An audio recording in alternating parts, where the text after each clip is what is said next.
Good evening, everyone. Welcome to the APM Southwest of England and South Wales branch event this evening. Tonight we've got a very interesting talk about the world of sustainability and project management. Very topical at the moment with COP27 having just come to a close. So Dr. Jo Jolly is joining us tonight from the Infrastructure Projects Authority. I won't go into too much. I don't want to give her presentation away, but it's a real pleasure to have Jo with us tonight. A couple of housekeeping things just before I hand over to Jo. So we have got quite a few events going on across the branch at the moment with a blend of both face-to-face and online events. So please check the APM events website for those and join in when you can. We're also trying to raise awareness of membership across the branch. With the new branding being launched, it's very exciting times for us all. So please have a look out at the new learning site resources that we have in the APM website. There's an APM community that has got a new discussion forums that you can join in, and there's also the chartered application process still running. We've currently got over 2,500 chartered professionals to date, so we want to see those numbers increase. It's really important for the profession. APM is also celebrating its 50th anniversary this year, so they're promoting the benefits of joining the campaign, the association, by offering associate member level at 50% off the joining fee. So if you're interested or you know somebody that is not yet joined and would like to be an associate member, please point them towards the application process on the website. The code to use is APM50, that's 50. And it's available until the 31st of March 2023.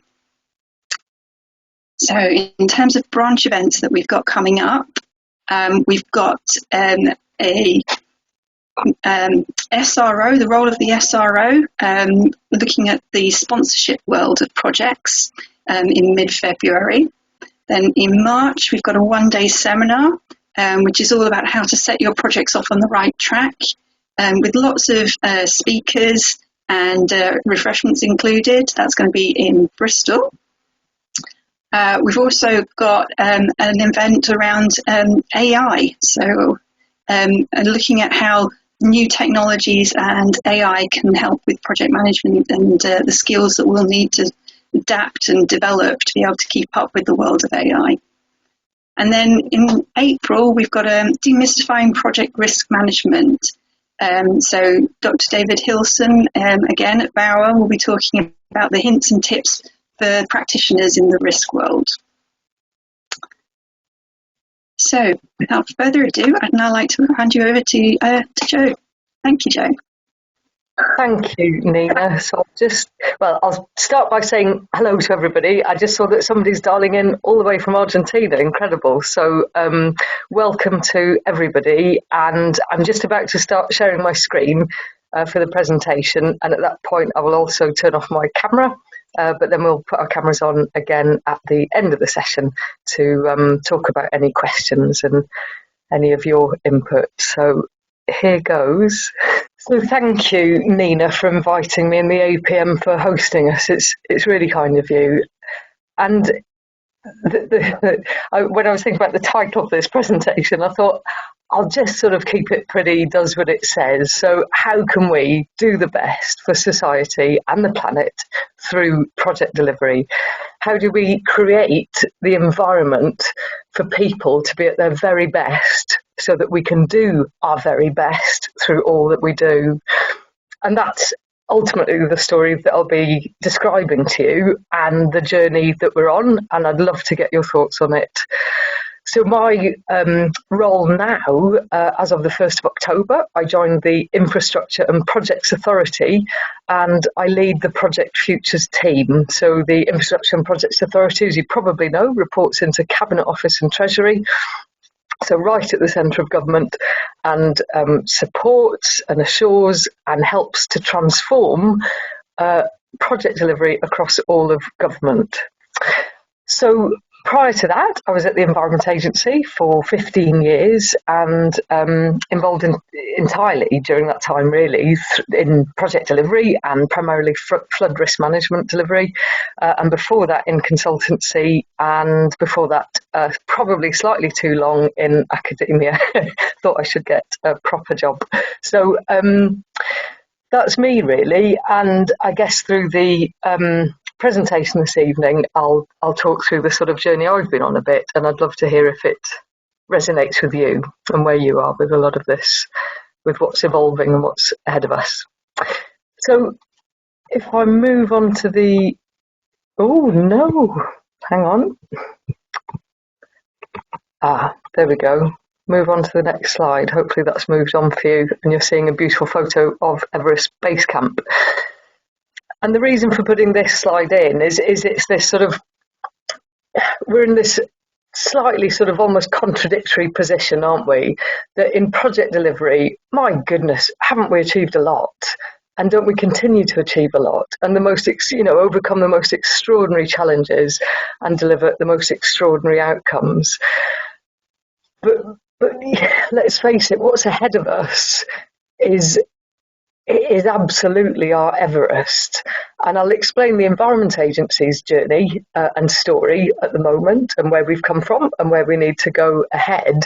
And hopefully that will really start to paint a picture around, let's not beat ourselves up. It's incredible how far we've come, and it's incredible what we have achieved as a community and as a profession. But I fundamentally do not believe that what we are doing now will deliver what we need to in the short number of years ahead. I fundamentally feel we need to change how we think, what we do, what we value, and what we measure. And again, I'll come on to talk about all of this. So, and my own view as well, and if I go on to the next slide, like I say, it's absolutely to recognise and to value what is good and what we've achieved. And actually, when we look at our track record, it's good. So this is the Environment Agency, the past 6 years, 2015 to 2021. We successfully delivered a £2.6 billion investment programme to reduce the flood risk to over 300,000 homes across England. We over-delivered on a 10% efficiency target, and we actually exceeded that 300,000 homes better protected from flooding. And actually the final year of delivery, it was quite a back-end loaded programme in terms of delivery, but by design, it was the way that the projects fell during that 6 years. And so that final year, very a heavy delivery part, a lot of construction on site. And as you'll recall only too well, March 2020, we stay at home. COVID hit. And I was leading the team that was delivering this work, and with our incredible delivery partners. And I thought, of course, gosh, we down tools, don't we? That's it. And again, I don't know if you remember, but I think the next morning it was Michael Gove on a breakfast news programme saying construction continues. And I remember thinking, okay, wow, nobody had a plan really, did they? And I think, and we delivered, our delivery partners delivered, our teams delivered, our communities, all of our stakeholders pulled together. And my goodness, we delivered that programme during COVID successfully and safely. So I take my hat off to them all. But if I think about what's ahead, we're facing the biggest challenge of our lifetimes, aren't we? So yeah, COVID was horrendous in so many ways. And Emma Howard-Boyd, our former chair at the Environment Agency, and now wonderfully the chair of the Major Projects Association. So Emma is still very connected with project delivery, which is fantastic for us, gave a speech at the CBI on February last year, and she was talking about climate chaos not being part of the project brief. I'll come on to that phrase again shortly. But I'll read this because it's beautifully written, and it explains the challenges we have ahead perfectly. So Emma said, in its scale and complexity, the climate emergency is more difficult to manage than coronavirus. We must adapt and get to net zero quickly. This demands massive change across industry.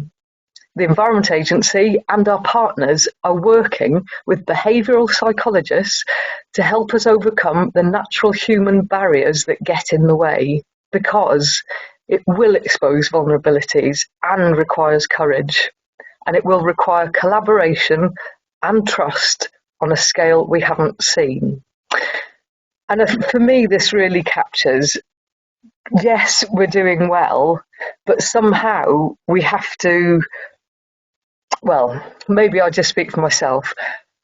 Every day I sit with the discomfort of knowing that we're not doing well enough. And that's not in a beating myself up way, but really for humans to change and to make the difference, to move out of their comfort place, I think we have to feel a level of discomfort, and I think we have to have a good level of hope that we can make the difference. And thankfully, I really do have both. But let's deal with some of the challenges first, and let's sort of, together and in a supportive way, face up to this discomfort. So last year, I had the privilege of being invited to a closed meeting with Sir David King. And he talked about not only must we implement deep and rapid emission reduction of greenhouse gases and remove greenhouse gases at scale around the globe, we must also restore damaged climatic systems. And this is why Sir David King and engineers at Cambridge University have set up the Centre for Climate Repair. And what Sir David was saying was that certain climatic systems have gone beyond a tipping point.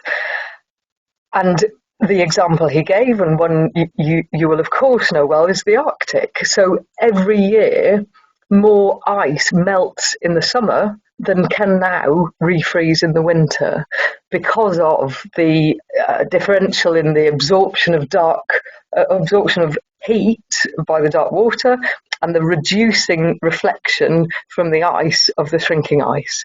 So you get into this feedback loop where the ice is melting now in a sort of self-fulfilling way. And so this is why he's saying we actually have to find the ways to repair damaged climatic systems. And that's why he and engineers at Cambridge University are developing technologies to refreeze the Arctic using marine cloud brightening technology. So this is the scale of the challenge, and this is what we must do. And what started occurring to me, and again, many of you, I'm sure, are sort of well on this journey. Of course, the climate emergency is a systemic problem. Therefore, it has to have a systemic solution. And I started thinking, of course, I can't think of many things, much more systemic than project delivery. So projects touch sort of everything everywhere, don't they, around the globe? And I also believe that we are a million miles away from finding the limit of what we can actually deliver through the project delivery community that doesn't rely on policies or the government of the day or even funding to a large degree. I know those things do provide boundaries in some form or other, but again, I think we're so far off reaching those boundaries. I think there is so much we can do through project delivery to make the best difference we can for people and the planet through the choices we make every day. But it will also require us to work differently, because if I take us on to a sort of overview of, hey, how are we doing then? How are we doing in project delivery? It's not a great picture, is it? So Oxford Said Business School have done some extraordinary work in looking at I think it's about 15,000 now major projects globally. And what they've worked out is that the probability of one of those projects delivering within the time, cost and benefit stated in the business case is 0.5%. So 1 in 200. I struggle to think of another sort of performance stat that would be okay. Productivity across the construction sector has, stagnated for decades. At best, there's been marginal gains. And again, my view is I think that the client has a huge role to play in the environment we create that creates a positive transformation across the industry and not just a race to the bottom through lowest price. And back in 2021, I think, the Institution of Civil Engineers ran a survey around what makes good design. And one of the questions was, what is the major blocker to including greenhouse gas reduction and climate adaptation in design? And the reason given was, it's not part of the project brief. And I must say, when I saw that, I just thought, oh my goodness, when did it happen? When did this learnt helplessness set in? When did we almost become so defeated that because I'm not being told to do something, I can't sort of bring it to the fore, I can't promote it, I can't find some ways even to do something towards this. So, and I wonder why. And again, please don't hear any blame in this. What I'm thinking is, gosh, if that's where we're at, how do we create the environment for humans to be at their very best? Because clearly we've done quite well at creating an environment for them not to be at their best. And some really great things that I look to, there's a very, very simple document, the Principles for Project Success, published by the Infrastructure and Projects Authority. And I love looking at this document. It's so simple. It's very, very short. But look, it says to prioritise people. It said we should tell it like it is. We should be brave. We should be an intelligent client. We should really understand what's going on around us and to be able to understand that the value of data, understand what we need and feel confident to ask for it. And of course, we must learn from our experience. And we know full well, don't we, that whilst we might do lessons captured very well, we don't do lessons learned very well. So I realise this might not be sounding very cheery on a Thursday afternoon, Thursday evening even, but how do we want it to be? And I do feel immensely hopeful, and I feel very clear, and I feel very determined in a way that we will, find the ways to make the best difference we can in the shortest time. And again, what's great is that the centre of government, Infrastructure and Projects Authority, want this. It's on this basis. I've been given this huge privilege of leading a Project Futures team. So let's find the ways as a community to make the difference we know we need to. So how do we want it to be? It's a great question to ask the human brain, because it starts to engage that sort of creative part. It starts to make us feel empowered and that we actually have some influence in this. And of course we do. So how about, we value the human factors in project delivery and can even predict project performance from this. Because I don't know about you, but I've never sat in a lessons learned workshop yet where somebody said the reason this project was a fab project was we had a brilliant dashboard and, excellent scheduling. I'm not saying those things aren't important, but in my experience, what makes a project is, God, what a team. We trusted each other. We had each other's backs. When things were tough, we pulled together. And what do you hear when projects don't go so well? It was a toxic environment. I couldn't speak up, or when I spoke up, I wasn't heard. I was ignored. So what about we could actually value and measure those human factors? How about we actually pool our data? How about we collaborate in a way that we haven't imagined yet? Well, actually, we have imagined it, we haven't seen it yet. And through that, we learn more quickly, we advance our profession and everything around project delivery, and we drive out waste. And that every single project delivers benefits far beyond its original stated purpose. And I don't know if this sounds far-fetched to you or not, but the wonderful thing is, it's happening now, and it's actually been happening for a little while. What I wonder is, why isn't it happening at scale? Why isn't this just innately how we do things? Because again, if we're project delivery professionals, we learn, we're smart, we're problem solvers, we're risk takers, we're communicators, we're integrators. And yet we can see the evidence that what we're doing isn't working well enough for the challenges ahead now. And instead of saying, I know, we'll keep doing what we do, but we'll just do it a bit better this time, I don't believe that's going to work. I think we fundamentally need to change our approach. And through all of this, data and analytics has a huge role to play. I think it's one of the biggest untapped potentials in project delivery. I do, again, another oddity that I feel, but project delivery is sort of ostensibly logistics, isn't it? It's sort of getting from A to B, loads of challenges along the way, things ahead that you need to navigate. But you'd never see Eddie Stobart, running their business the way we run projects, would you? I've got a, smartphone in my hand. I've got a sat nav in the car. I've got all this stuff, and yet when I come to my project, I've probably got very little access to probably quite poor quality data on the whole. I know there's pockets of great stuff, and I know people are championing brilliant advancements, but on the whole, we know that's where things are. So, data and analytics, for me, it runs through helping us understand the problem, helping us improve, actually connect people up, and then obviously being part of the solution itself.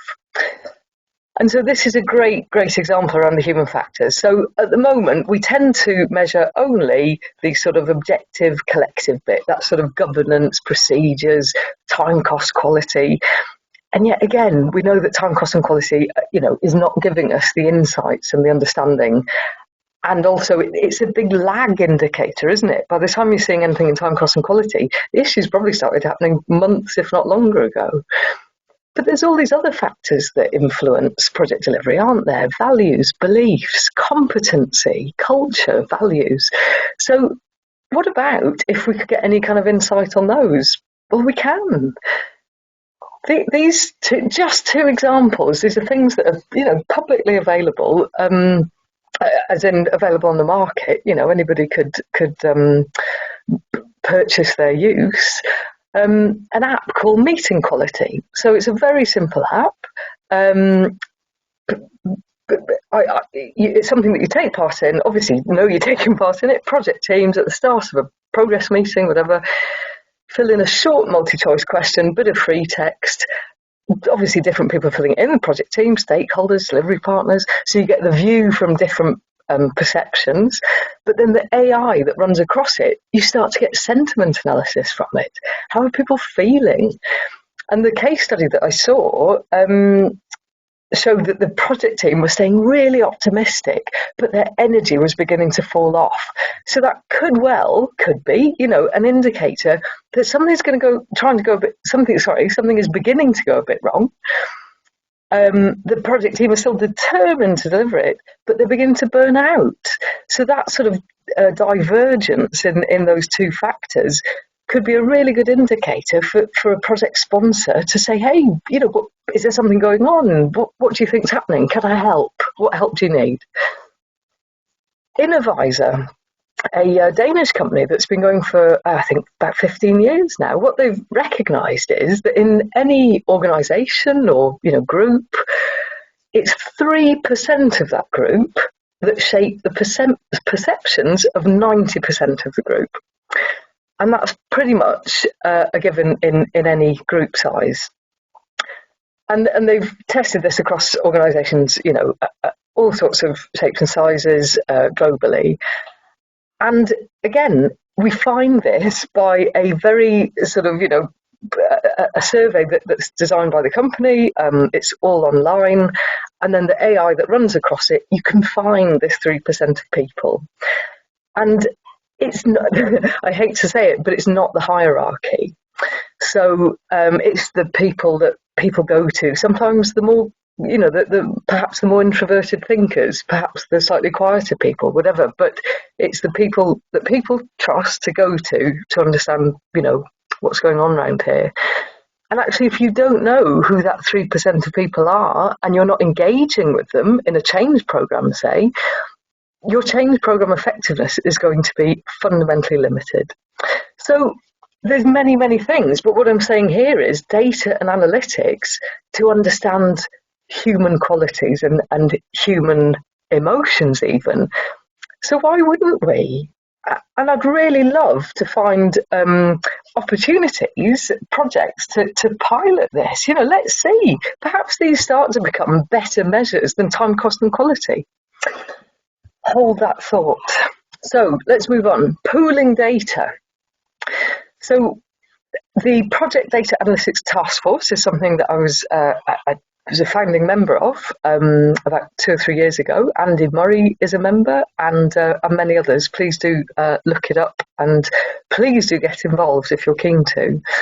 And the whole concept is that together as a community, by collaborating, by sharing our knowledge, and by using the power of data and analytics, we can improve project delivery performance together. In fact, just on Monday and Tuesday, I spent time at the most recent Project Data Analytics Hackathon, the most extraordinary events where people bring problems in project delivery and teams just gather and solve problems in 24 hours.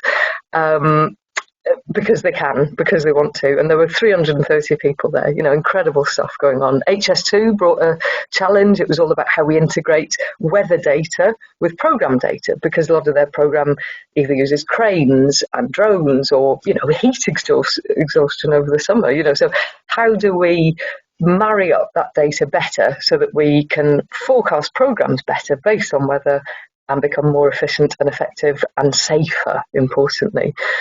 And so that's what a group works on, and they've done that. And now that's something we can share across the community for all to use.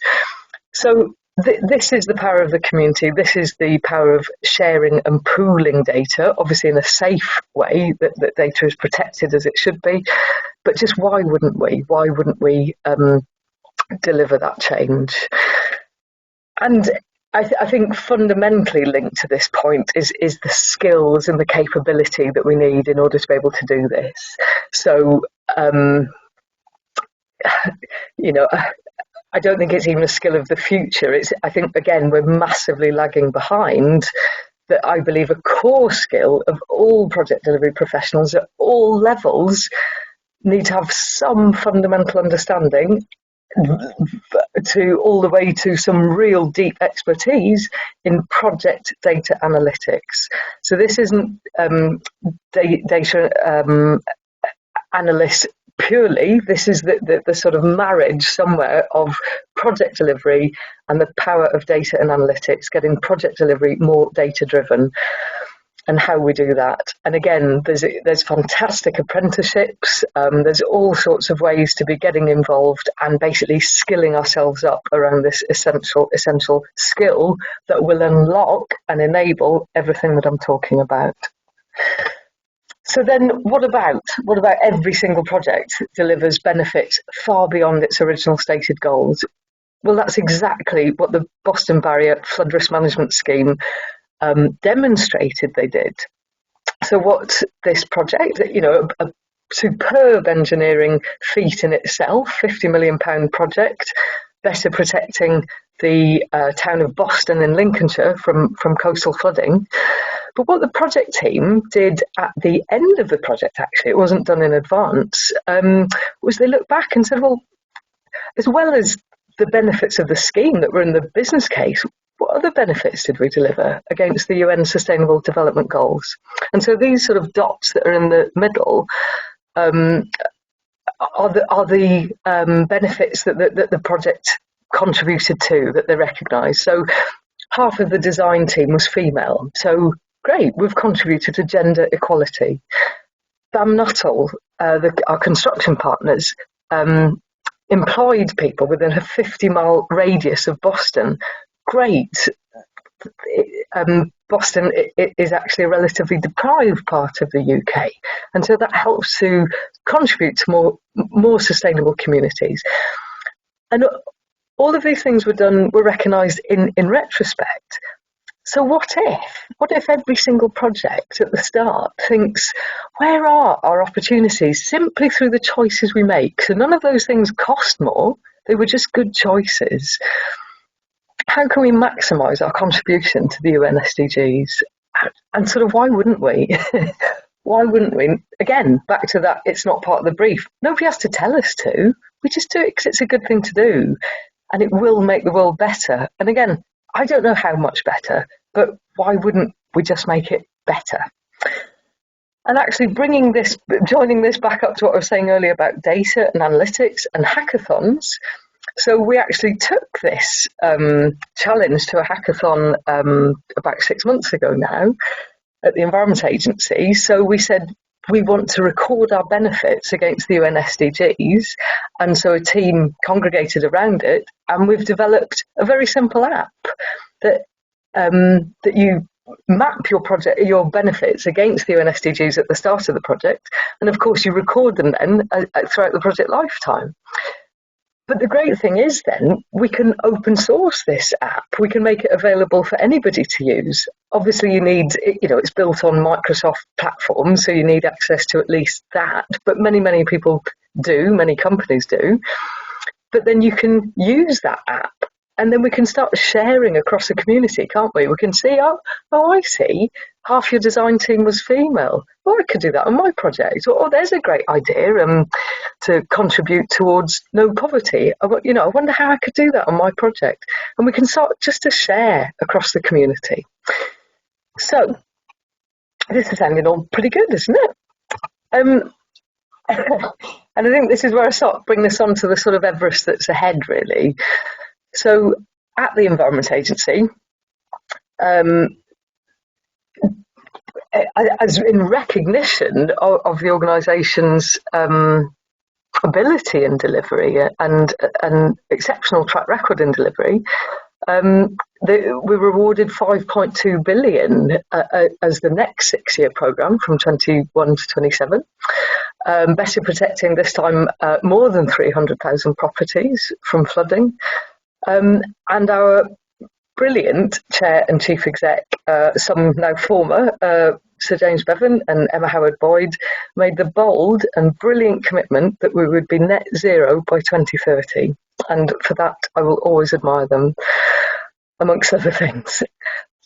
But that's hard, isn't it? That's a big step on. So, a sort of doubling of the programme, increased benefits, and we're going to get to net zero. And of course, nobody has a plan to get to net zero, do they?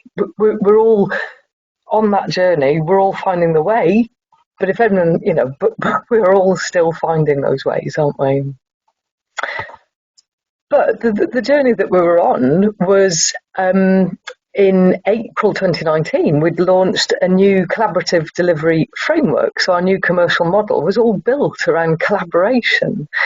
And there was some excellent thought and research and learning that went into this. We spent time with Anglian Water, with Highways England, I think, as it was at the time, a wealth of organisations who are ahead of us on that journey of alliancing and collaborating through their commercial arrangements.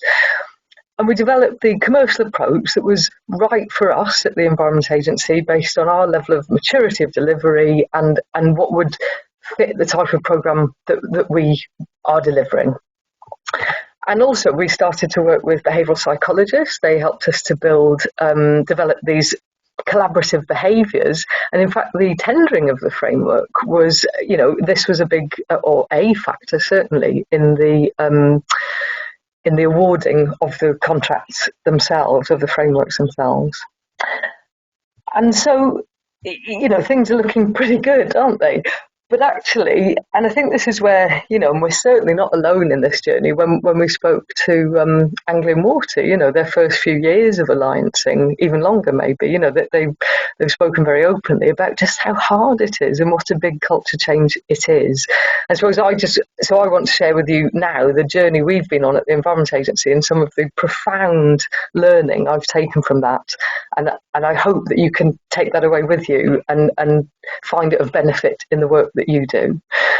So actually, real collaboration is incredibly tough. It really takes courage. It really takes vulnerability. It's not about consensus. It is absolutely about honest, open, brave conversations so that we deliver the very best outcomes. And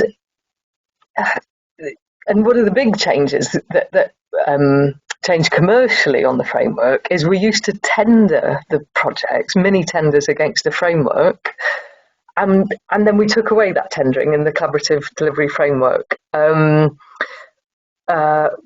It was a sort of client agreed target price. So we would talk with our delivery partners and agree a price that was demonstrably good value for money. And of course, there's many ways of doing that. And I would fundamentally argue tendering is not one. All that gives you is a starting price. But what it exposed is the depth and level of trust that is required to do that, and and that is difficult. People absolutely found that hard. But again, as an organisation, what I really admire, many things about the Environment Agency, but one of them is the openness and courage to learn. And so we brought in behavioural psychologists to work with us and our delivery partners to really understand what's going on here? Why is it we're getting so stuck with this? Because we know we all want to deliver. We know we all care. We know we all want to achieve the same thing. So why is it we're getting stuck? And so behavioural psychologists, a company called Zircon B Talent, came to work with us, and they interviewed and or surveyed over 600 colleagues from across the Environment Agency and our delivery partners. And they developed extraordinary insights from that. And again, I admire the openness and the courage of everyone who took part. And actually, our delivery partners said that they didn't know of any other client who would do this so openly with their delivery partners. So again, keep bringing us back to this courage and vulnerability to learn. And so what our psychologists found from their study, if you like, their exploration, was sort of 4 key themes that came through. And again, I'd be surprised if any organisation perhaps, didn't recognise these. And again, I hope it brings some useful learning for you. So the need to create simplicity within complexity. So what we recognised is, yes, we have this great collaborative framework described, these 6 behaviours. But as an organisation, we also have how we do things statements, which are also very good. And we have a leadership framework, which is also very good. But how do people navigate within that? How do we really start to bring simplicity and be really clear about the North Star, if you like, that we're all leading towards? Clarity of focus. Again, the culture of the Environment Agency is very supportive. It is very caring and very passionate about what we're here to do. And that overall strategy and purpose is very clear. But what colleagues find is that actually the breadth of what the organisation does and the conflicting priorities and the very high workload means it's hard to know what the priorities are and to have capacity to deal with change. So how do we help create that better environment where things feel clearer? And a lot of these indicators about being driven towards wanting consensus, maybe a lower risk appetite, a slowness in decision making amongst teams, all points to a lack of psychological safety. And I will come on to talk about this and the work of Amy Edmondson. Again, it's important to note that Dr. Amy Edmondson, who is leading the field in psychological safety, has said, that there's no organisation really right now that organisationally has psychological safety, but certainly teams do. And an organisation that is brave enough and bold enough to work towards it, are some of the best. And the fourth finding was around increasing diversity, and this was particularly around diversity of thought and where creativity and innovation comes from. And actually what the psychologists told us is that the strongest indicators, or the strongest influencers, in diversity of thought is actually age, so having a breadth of age in your team, and tenure, so that the length of time that people have been in their teams.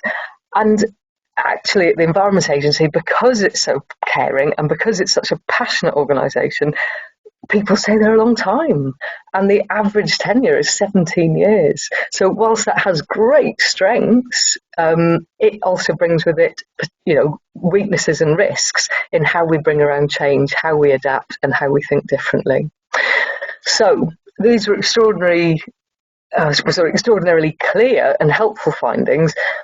And this model of psychological safety that Zircon B Talent shared with us just really help people understand, just put into words the things that teams struggle with.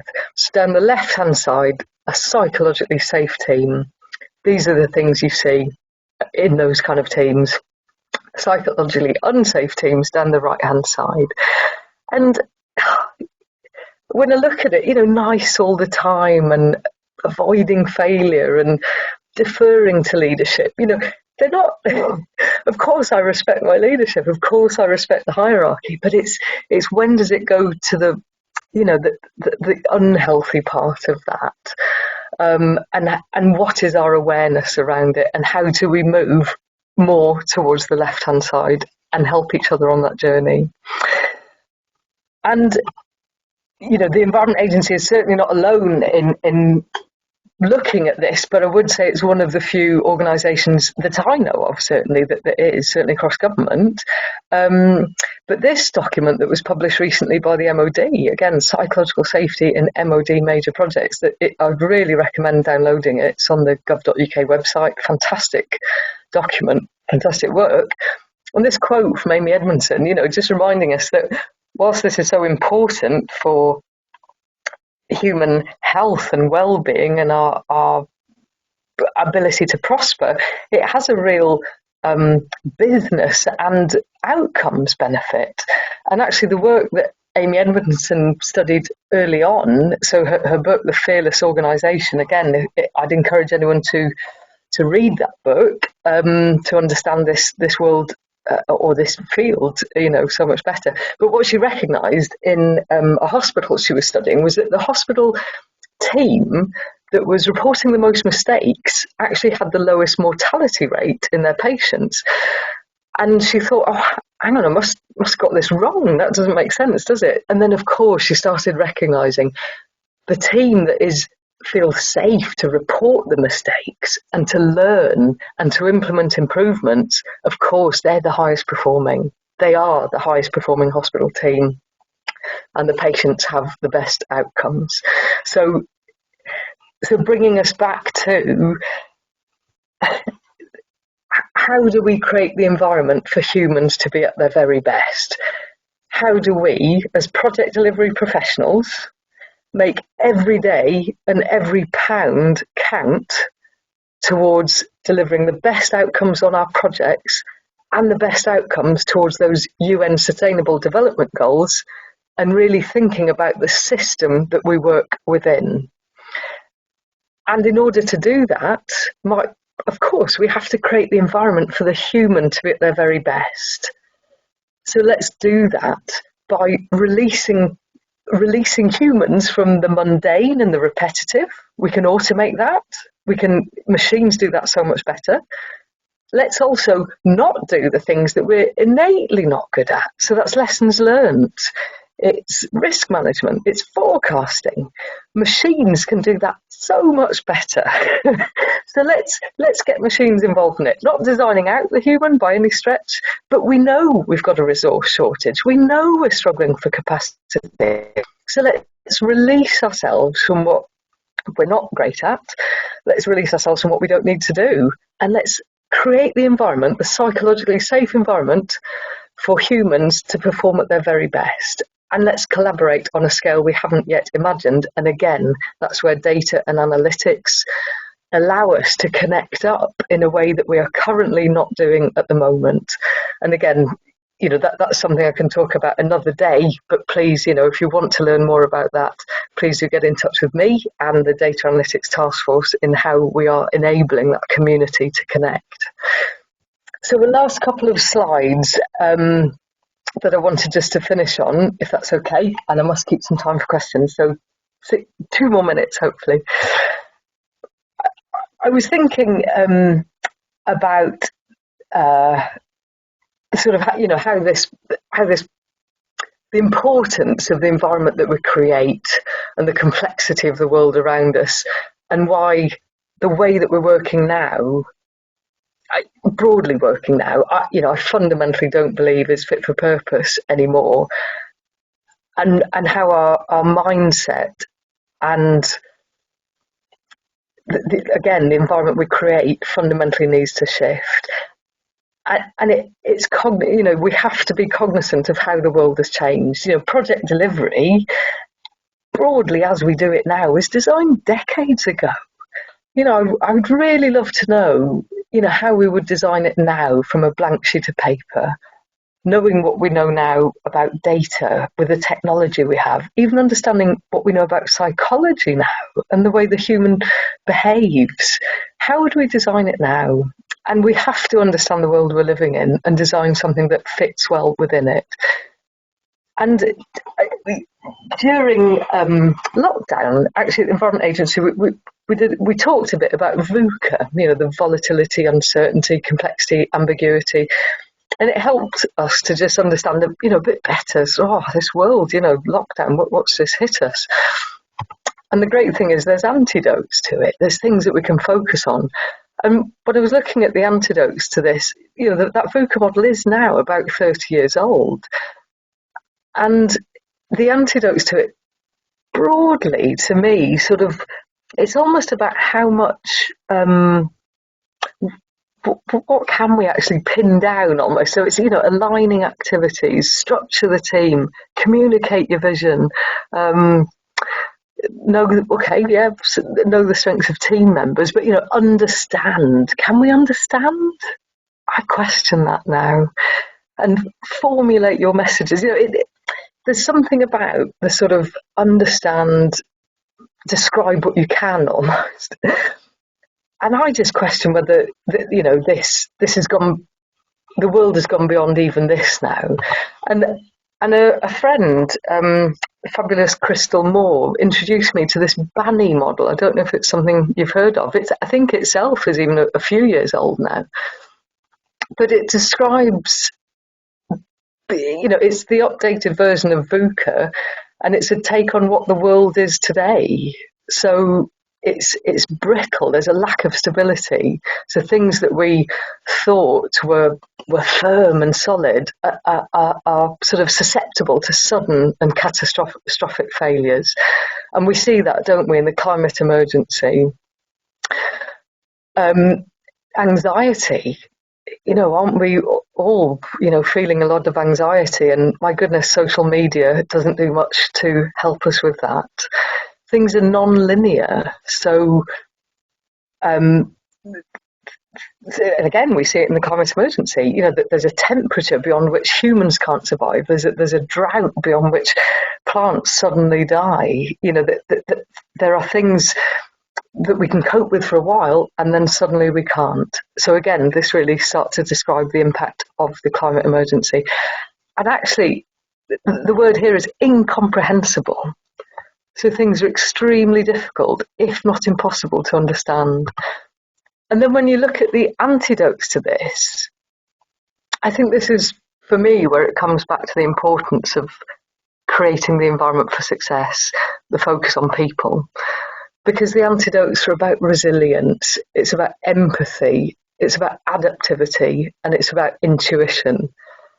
And I don't think we talk about those things nearly enough. I don't think we value them nearly enough. And yet I strongly believe it's what we need as human beings, as project delivery professionals, in order to deliver the very best outcomes in the very best way that we can. So I think my final slide is from the fabulous Sir James Bevan, who, if you ever read his speeches on gov.uk, please do. They're incredible. And actually, this one is from 2018, 4 years ago now. And he was talking about climate change, and he said, too true to be good. But he summed it up in his the end of the speech, where he said, let's tell it like it is. So that's psychological safety, isn't it? That's courage. Let's tackle it together. So that's collaboration. It's sharing our data.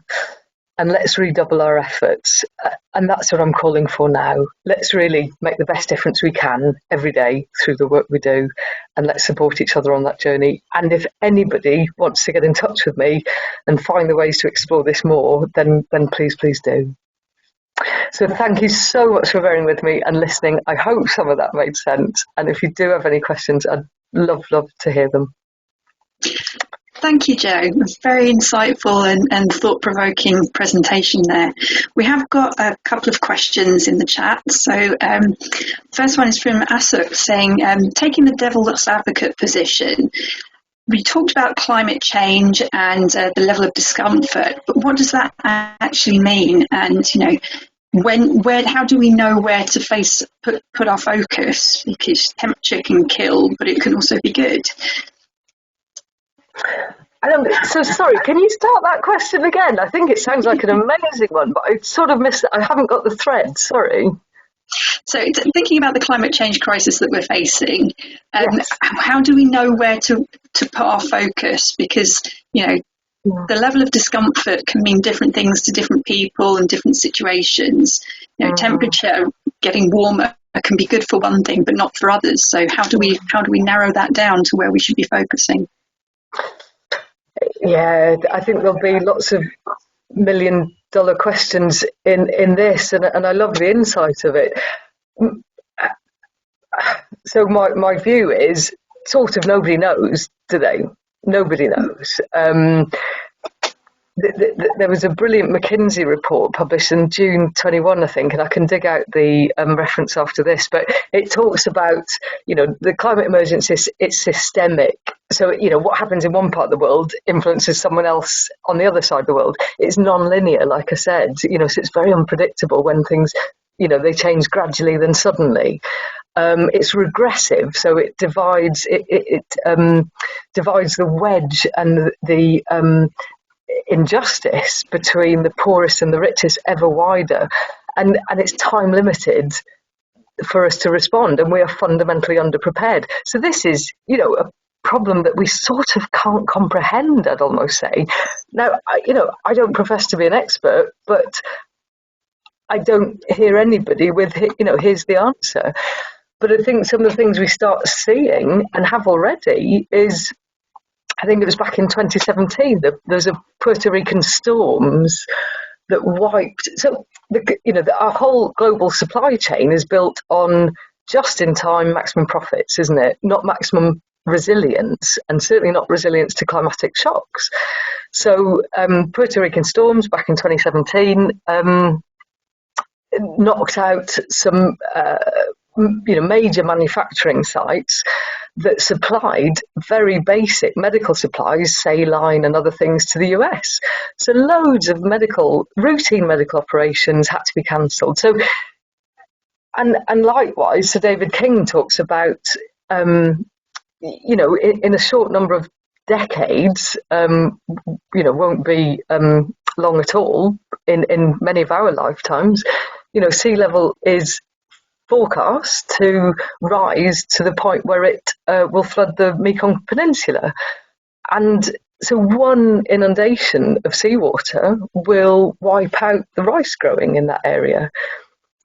Now, I think that the short answer is nobody knows, but what we do have is the UN SDG. Let's focus on what we do know. We do know we've got the UN SDGs. We do know we've got those to 2030. We do know they're good things to focus on.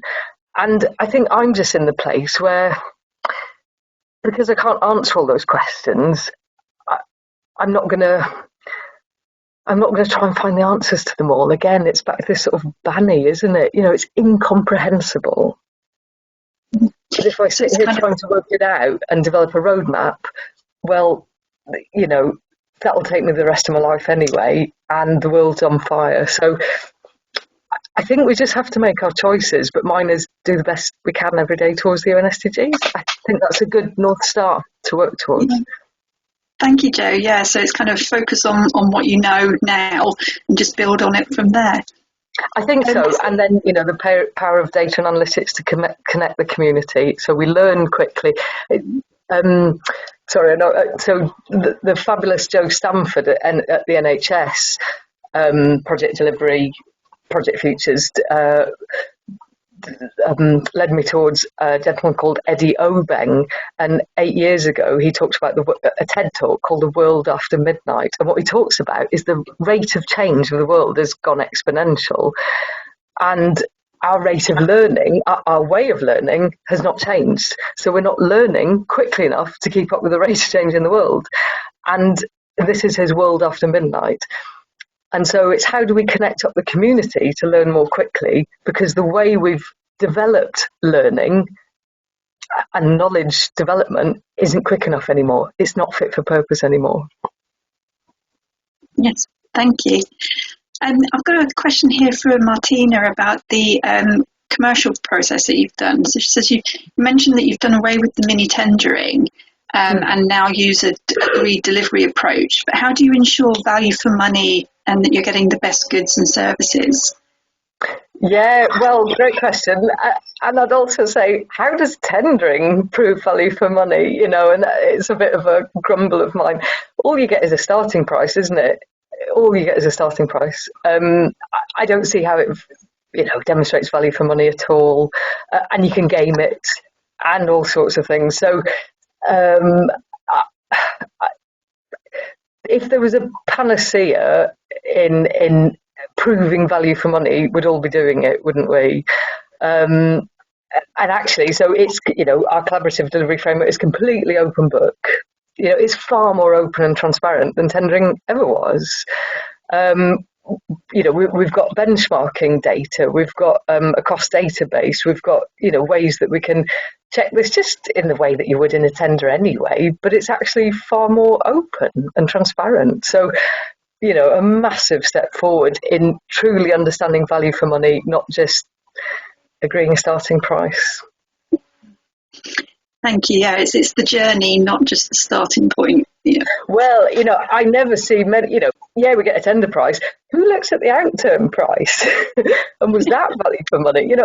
I just don't see that happen very much. And how much did we spend on the tender? And is that built into, there's a whole world in that, isn't there? Yes, yeah. Thank you. We've now hit our 7:30 point. Apologies to those of you that have raised questions, but we've not had time to answer them. I'm sure Jo would be more than happy to take questions offline if you want to contact her. So it just leaves me to say thank you very much for your insight into kind of how we can actually change, and climate change is such a big topic, and yet there's so much that we can do on an individual and a project by project basis to make a chip into that global situation, global crisis, without having to change our budgets and scopes dramatically. So thank you very much. Thank you to everybody who's attended tonight, and please do fill in the survey that you'll find the link for in the chat. We use your feedback to help us identify topics that you're interested in and make sure these sessions are relevant to your learning. So thank you, everyone, and thank you again, Jo.